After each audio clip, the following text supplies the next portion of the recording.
السلام علیکم ورونو، موږ په ایوب ځاځي کې یو. دلته ښایسته چمن دی، الله سبحانه وتعالی دې ښایسته ښکلا بخښلې ده او ډېر ښه دلته راځي چې یو څه خوشحاله وخت تېر کړي.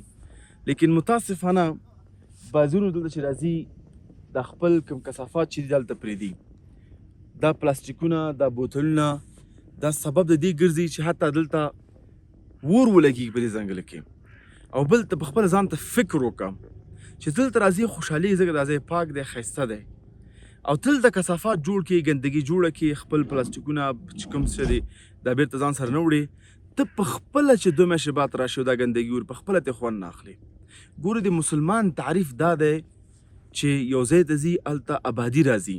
مسلمان لکه باران غوندې په هره خاوره کې چې ورېږي هلته خوبي او خوشحالي راوړي.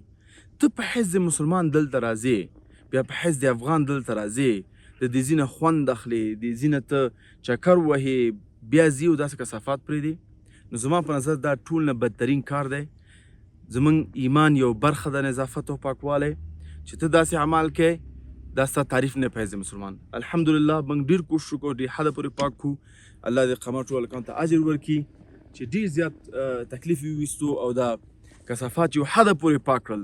لیکن زما خواهش تانه دا دی ورونو، دلته څوک چې وظیفې کوي، څوک چې قراردادونه لري، چې دلته دوباره بیا داسې ګندګي پرې نه دی، ځکه دا زموږ تعریف نه دی. د باندې موږ بد ښکارو، د باندې موږ څوک هم شاباس نه راکوي او نه ته په خپله به خوشحال شې او ګنده ځای ته راشې. چې ګندګي خپل ځان ته نه خوښوې نو مطمئن یم بل چاته به یې هم خوښه نه کړي.